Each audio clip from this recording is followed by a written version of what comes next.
Original co-sponsor simply means the bill's not yet been introduced, and we're still gathering those initial folks to sign on to the bill. And that way, when we get introduced and the bill comes out of the gate, we're going to be in as strong of a starting point as possible. The materials you have should have contact information for both Congressman Larson and Senator Bennett's offices, so you can refer staffers to talk to those offices. We're currently working to finalize our lead Republicans. We do strive for every bill we introduce to have both Democratic and Republican leadership. Maintaining that bipartisan stance is critical to ensure our bill gets off to as healthy and strong of a start as possible. These bills are no exception, so if you keep an eye out on social media and other news outlets from the IFF, you'll see updates hopefully in the next week or two as to who we've locked down as those Senate leads. When you're making your ask to those members of Congress, you'll also want to educate them, again, on all those challenges of finding post-retirement health insurance we've talked about. Again, any opportunity you have to bring the conversation back to your local, use local examples in your jurisdiction of what that retirement health insurance option looks like. If you can walk them through any numbers you have, members of Congress love numbers. They're great data points to show exactly what that pension distribution in your local looks like, what those premiums look like, and just how much of that cost is coming out of their pensions. When you speak with your members of Congress as well, first and foremost, regardless of who your member of Congress is, what committees they sit on, we're going to need support from all 535 members of Congress. Democrat and Republican, the more names we can get on our legislation, the better, and again, the stronger of a starting place we're going to be. Our key supporters are going to come, obviously, from our committees of jurisdiction. In the House, that's going to be the Ways and Means Committee, which controls all tax writing policies. And on the Senate side, we're going to be looking at Finance Committee members. Both committees really lead this conversation, and by growing our co-sponsorship count from those committees, it sends a strong message to the rest of Congress that the committees that actually have jurisdiction are strongly supportive of this bill. So please do make sure to use the directories we have. Look up if your members of Congress sit on either Ways and Means or Finance, and really try to hammer that point home with them. Leadership is another key place we're going to be looking for. Certainly Senator Schumer, Senator McConnell, Kevin McCarthy, Hakeem Jeffries are key people to speak with if you're coming from New York, California, Kentucky. There are a host of other leadership positions in Congress, both in the House and the Senate. So if your members come from any form of leadership position, again, those are folks we're going to really want to hammer on and focus on to get their stamp of approval. Lastly, the Congressional Fire Caucus is just a wealth of support for our members. The Fire Caucus is one of the largest bipartisan caucuses on the Hill, and it really is essentially an informal gathering of members of Congress who've expressed an interest in advancing policies to help firefighters and help the fire service. These folks, hopefully, you'll see and you'll experience are really primed for support. They're going to be especially sympathetic ears for you to meet with and to talk about these issues. Should be receptive. We work closely with the members of the Fire Caucus, and so hopefully you'll enjoy speaking with them and working with them as much as we do. In all, thank you again for coming to the Legislative Conference this year. Having your travel here to DC and to speak directly with members of Congress is crucial. We've got a wonderful staff at the International. We work closely with members of Congress each and every day, but it's your voices from the local level that truly help move that needle with members of Congress. Your ability to speak about those local issues, the restaurants that are opening, the bridge that needs to be rebuilt that's fallen apart, or maybe the bridge that just did get rebuilt, all of those help break down a barrier with members of Congress, and especially new members of Congress as well. If you're coming from a district that you've got a new House member or a new senator, they're going to be looking to make friends in the district. They're going to be looking to make friends here in Washington, and this affords you a tremendous opportunity to really personalize these issues and put the face of your local on these needs. Our staff will be around all day today, all day tomorrow. I think we'll be doing a deeper dive into some of these issues this afternoon. So certainly feel free to reach out to myself, reach out to any of the other folks here on staff, and we'll be happy to walk you through any other questions you may have and give you any other tips and tricks to make sure all your meetings tomorrow is as successful as possible. So thank you again. Look forward to seeing everyone tomorrow at the rally at 11 o'clock, and I hope you enjoy the rest of the conference.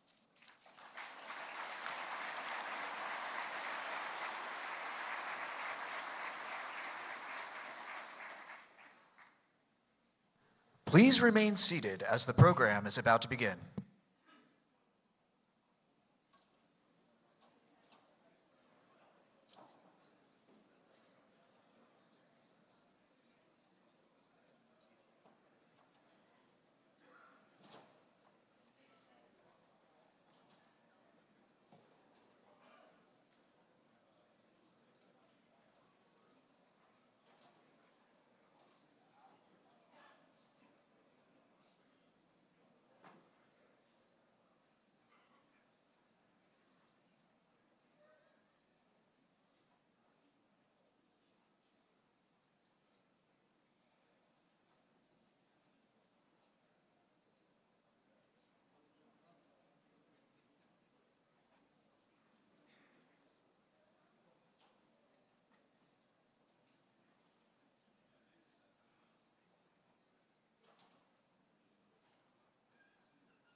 F-253, Michael Jackson.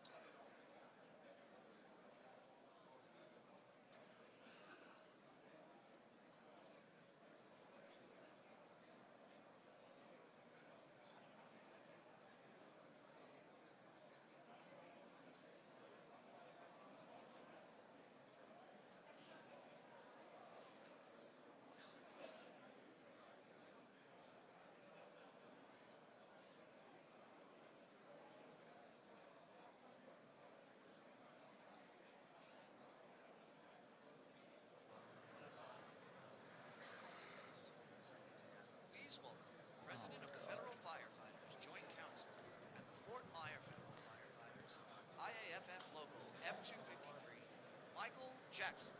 Please welcome President of the Federal Firefighters Joint Council and the Fort Myer Federal Firefighters, IAFF Local F-253, Michael Jackson.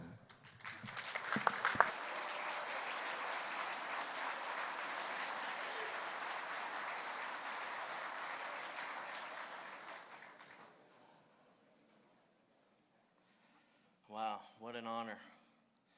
Brothers and sisters, good afternoon. My name is Mike Jackson. I'm a federal firefighter at Joint Base Myer-Henderson Hall, just across the river in Arlington, Virginia. We respond to a number of crises and disasters and security requirements in our nation's capital. Ever since I was a kid, I knew I wanted to be a firefighter. Every time fire trucks drove down the road, I chased them. At 16 years old, I became a junior firefighter, and the rest is history. After being on the job for more than a decade, I was diagnosed with cancer in 2021. My claim, a truth we all know, the cancer is connected to our job, was initially denied. My medical bills climbed beyond $100,000. I watched the impact on my family, specifically my wife, Patty, who's a dispatcher, and my two daughters, Riley and Kenzie. For years, the government has denied federal firefighters presumptive coverage for cancer, heart, and lung diseases that we have rightly earned, putting our lives on the line. This needed to change. Thanks to our next speaker, it has. For decades, the IFF advocated for all this and many more other changes, to no avail. General President Kelly made them a priority. And when President Biden was elected, he finally made the progress we'd been waiting for. President Biden has signed law after law to make sure firefighters get the benefits and support they deserve. Please welcome the person who has spent his whole career personally advocating for the IFF and who time after time has delivered for our members, President Joseph R. Biden.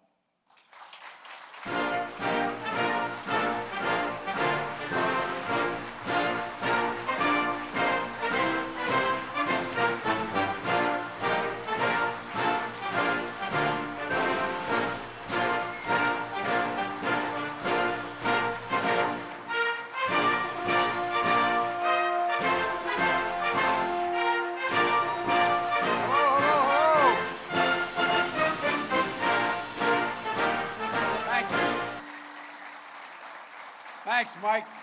I appreciate it very much. Please have a seat if there's one you have. I said that early on in my presidency, have a seat, and then the press, there were no chairs. Press looked at, he's so dumb he didn't even know there's no seats there. Folks, look, I want to thank your president, Eddie Kelly. He's been a friend of mine a long, long time. A lot of you have been great friends and good with my family. You know, I joined many of you virtually in October at the U.S. Fire Administration Summit on Fire Prevention and Control. I was told that I was the first president since Truman to participate, and I made sure to do it because as long as I can remember, you have been with me from the very, very beginning. First outfit ever to endorse me. There's 3 political parties in Delaware: Democrats, Republicans, and firefighters. Well, you all think I'm kidding. You all think I'm kidding. I'm not kidding, man. That's not a joke. And I got the firefighters, and I won by a landslide of 3,800 votes. Anyway, that was in 1972 when I had a little bit of hair. You know, look, You know, throughout my career, I've tried to be there for you all, because you've been with me my whole career. Many of you know that when I first started in politics, you were the first outfit, not this particular firefighting group, but the State Firefighters Association. We're the first group to really jump behind me. And you heard me say that many times, God made man, then he made a few firefighters, because you're all nuts. You're the only ones that run into flames. Everybody runs away from them.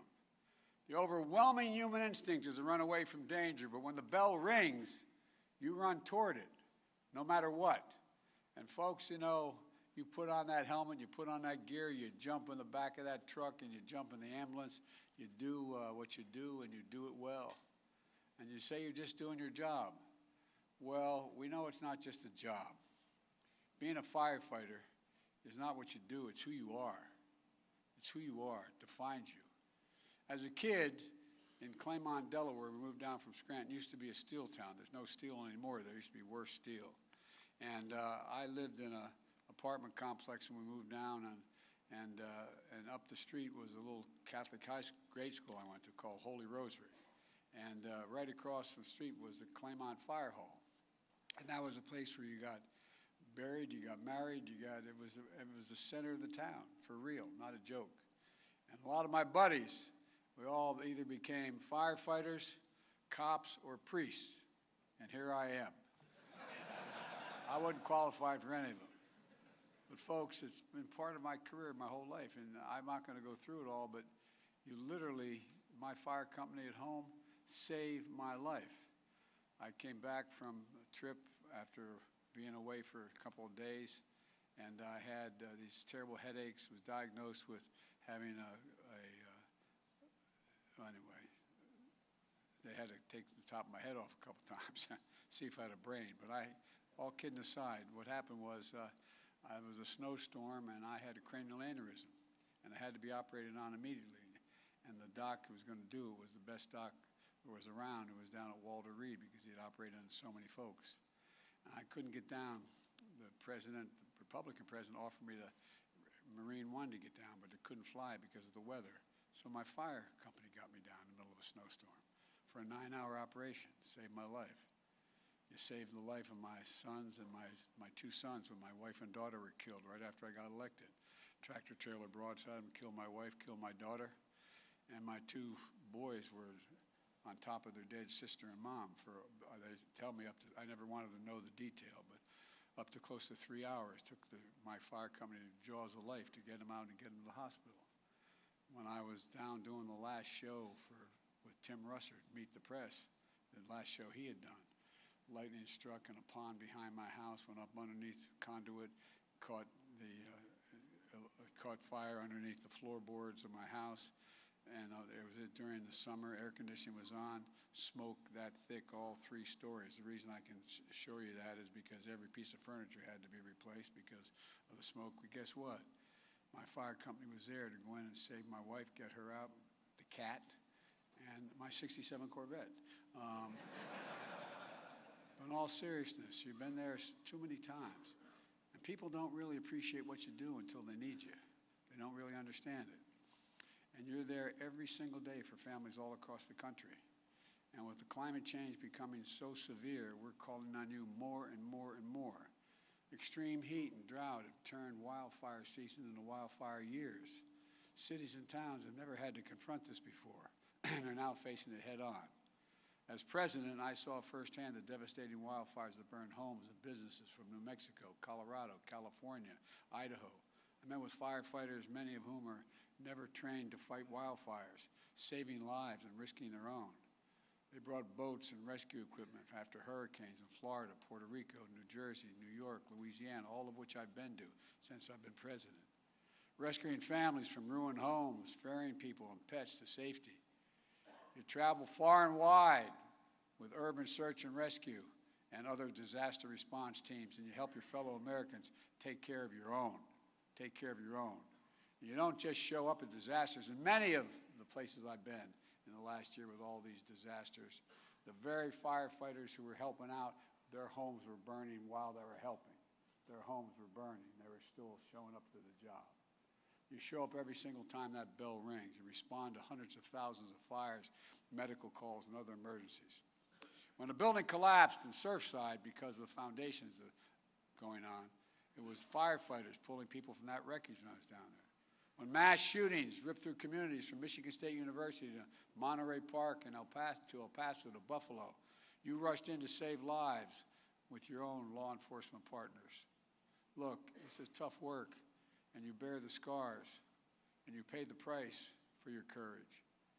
Just last week, I lost one of my own. Well, you lost, one of your own in a 4-alarm and fire in Buffalo. Firefighter Jason Arno, 37 years old, just married, young daughter. To Jason's family and the firefighting families here today and around the country who've lost someone's loved ones and colleagues, we can never thank you enough. We can never repay you. I've done more firefighter funerals than I want to acknowledge. The only thing that protects you is more firefighters. More firefighters. In 2022, there were 99 line-of-duty deaths. I've been, as I said, far too many firefighter funerals in my life. And I know too many of you are dealing with cancer from chemicals and toxins on the job and in your gear. It's wrong. It's wrong. Well, let me tell you something. I have your back. Eddie just talked to me about the 3 requests he has, and I won't go into them now, but I'm going to push all of them. And I promise you, you've had my back and I'll have yours. You know, when I...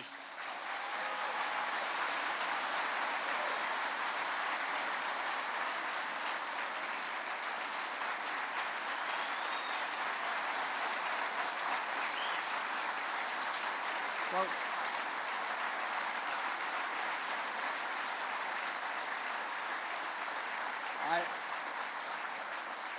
thank you, but I should be clapping for you. You know, when I served in the Senate, I fought to create the Safer Grant Program. As Vice President, I worked to double its funding. In my first months as President, I invested $350 billion from the American Rescue Plan to help states and cities keep firefighters on the job during the pandemic. Cities like Tampa, Dallas, Tulsa, Knoxville used the funding for premium pay, new fire and rescue vehicles, extra staff during peak times. The law also increased federal firefighting grants by $300 million, paying for hundreds of emergency response vehicles, thousands of sets of turnout gear, and there's so much more we have to do. Critical cancer research and putting more local firefighters in the field. And since I spoke at the Summit of Fire Prevention and Control last October, FEMA has funded 400 more firefighting positions, bringing the total to 1,600. Because I know you know, that the things that protects firefighters, again, I'll say it again and again, is more firefighters.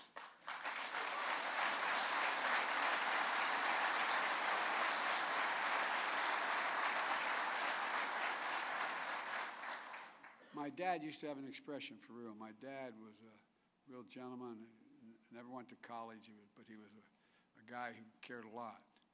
And my dad used to have an expression. He said, Joey, a job's about a lot more than a paycheck. It's about your dignity. It's about respect.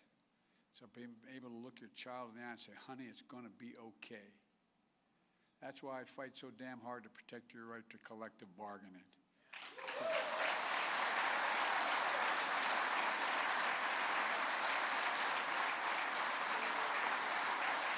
I mean it.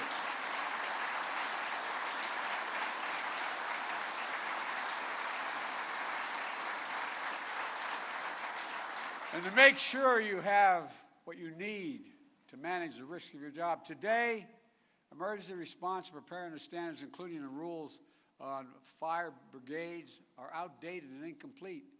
They don't address the full range of hazards we face, and they lag behind the latest innovations in protective equipment, industrial standards, and so much more.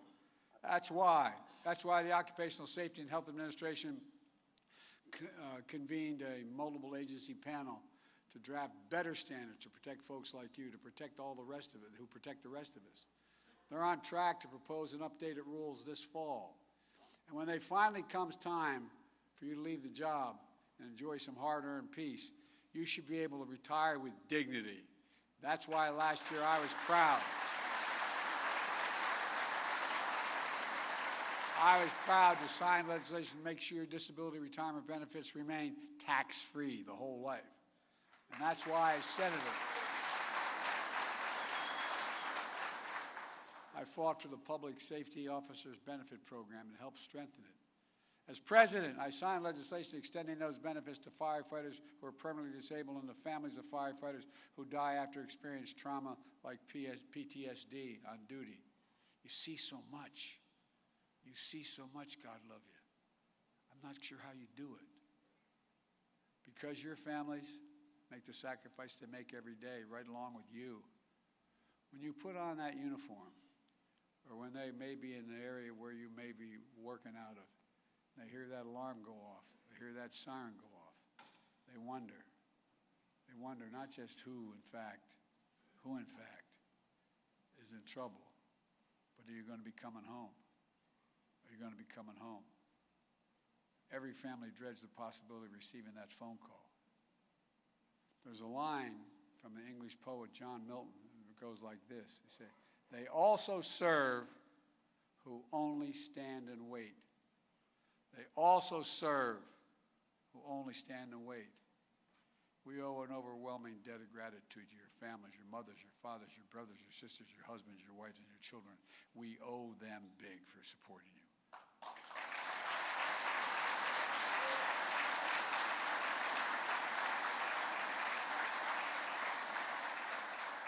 No matter how much we kid around, guys, joke. And I've been hung out with too many firemen, too many fire events.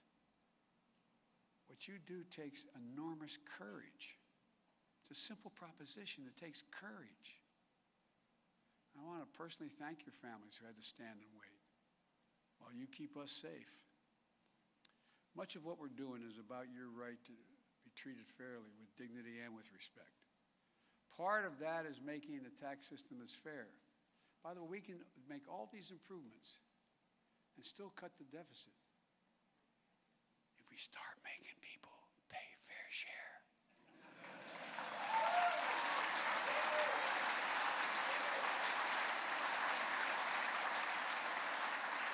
I made a commitment on my watch. No one making under $400,000 will pay an additional penny in taxes. And guess what?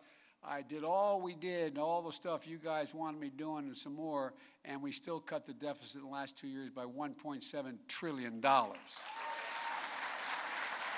know why? For 550 corporations, we made over $40 billion and didn't pay a cent in federal taxes. Now, I'm a capitalist. You want to go make a lot of money, go do it, but at least pay something. So we put an incredible burden on them.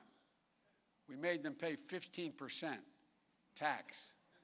That's less than you guys pay a hell of a lot more than that. And guess what? We were able to afford everything and still cut the deficit. That's why I'm proposing, you know, there used to be in America, when I started this job, there were, I think, 600, don't hold me the exact number, I think 680 million billionaires in America. Not million, 680 billionaires in America. Now it's about 1,000. You know what their average tax rate is? 3%. Poor people. That's why I'm proposing a billionaire tax, because no billionaire should be paying a lower tax rate than a firefighter. Nobody.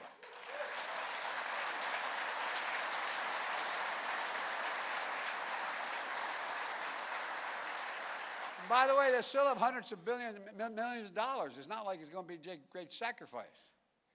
Dignity and respect also means protecting your health. Toxic substances you're exposed to on the job are almost certainly why cancer is a leading killer to firefighters.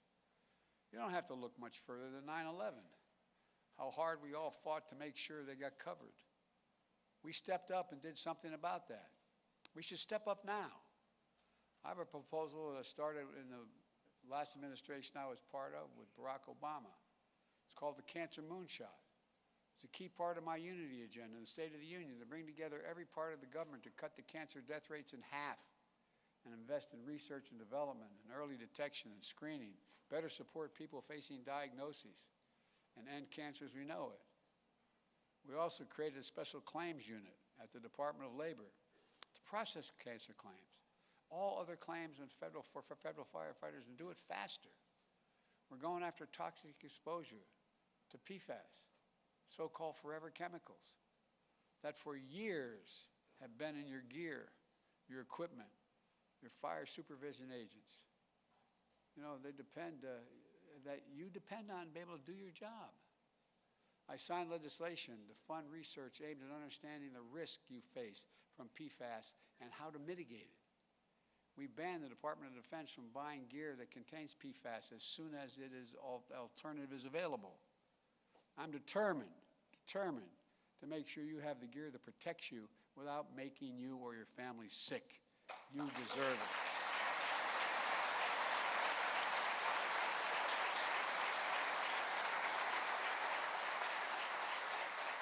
We can do this.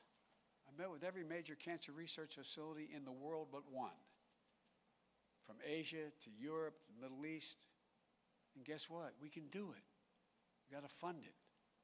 In December, I was proud to sign the Federal Firefighters Fairness Act, giving more than 10,000 federal firefighters and their families critical workers' compensation and other benefits by making sure certain kinds of heart problems, lung disease, and cancers are presumed to be caused by the job.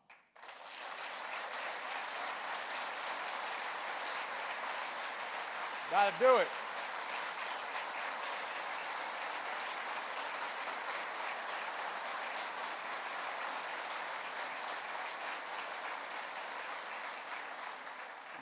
Excuse, as they used to say when I was a senator, point of personal privilege.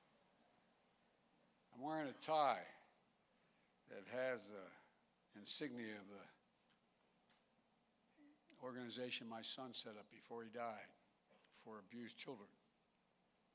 Well, you know, he, like many of you, he spent a year in Iraq. He was given a number of awards, Bronze Star, Conspicuous Service Medal.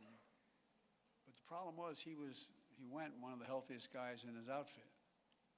He was the Attorney General, gave up his seat so he could go to Iraq with his National Guard unit. But he was downwind from one of those toxic dumps. And he came home with stage 4 glioblastoma, for which there's no cure.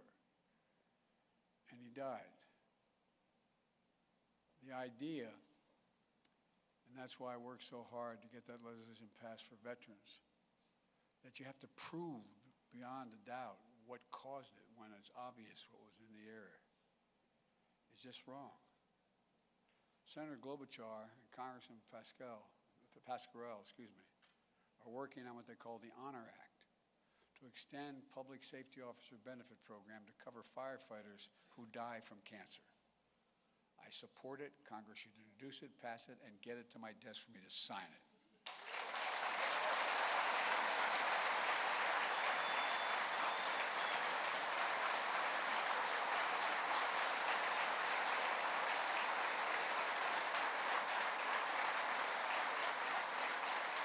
Look,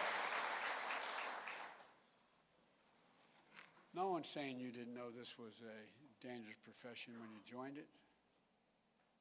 That's who you are. It's about helping other people. Like I said to a couple of you downstairs, I don't know any other group of people who risk their lives to save someone's home or property, and the next day are out there in a corner with a boot, raising money to help them rebuild their home. Name me anybody who does that. Name me anybody but you guys that do that. It's who you are. You're incredible. But the things we can do to make your job a little bit safer, like preventing fires in the first place. One of the things you remember I fought like hell to get done. They said we couldn't get it done. We got it done in a bipartisan way, actually. The bipartisan infrastructure law. The largest investment, over $1.2 trillion in modernizing our nation's infrastructure.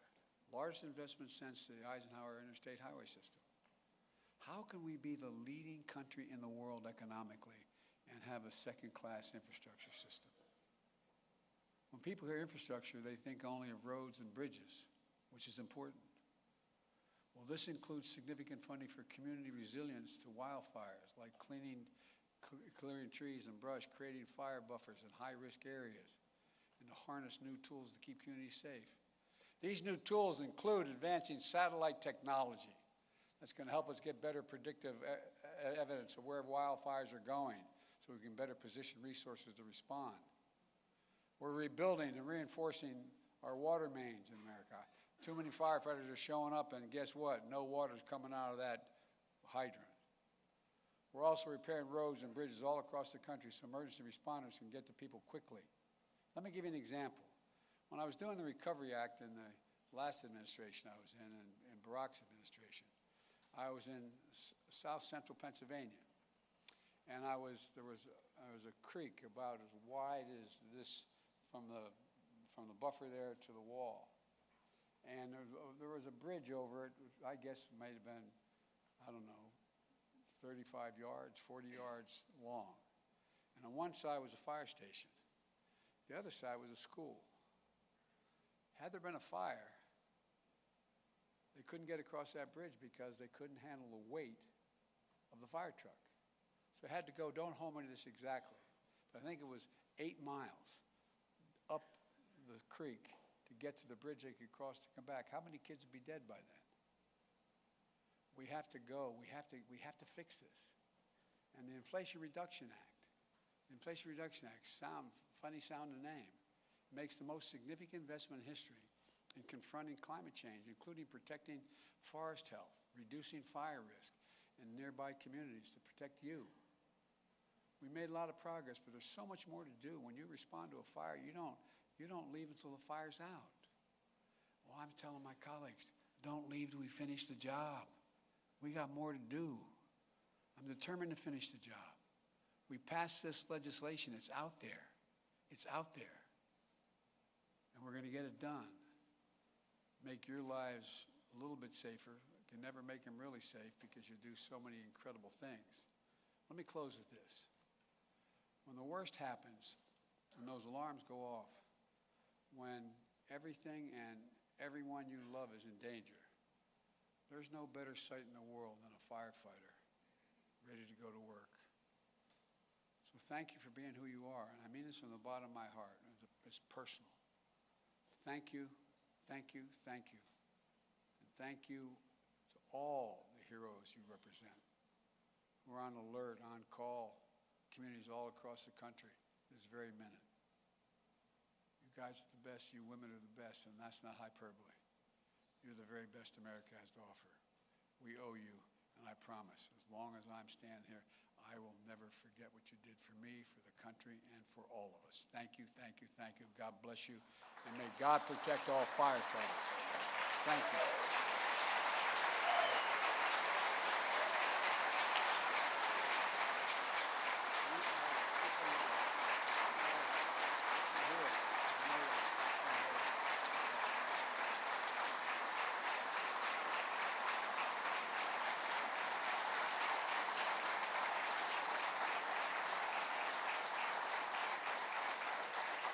Well deserved, Mr. President. I can tell you I've listened to a lot of politicians talk. We hear things that are nice to hear, like we run in when others run out. You are the only person I've ever heard say that the only thing that makes firefighters safer is more firefighters. You get it. You get us. In just 2 years, you have clearly established yourself as the greatest president firefighters have ever had in this country. Thank you so much.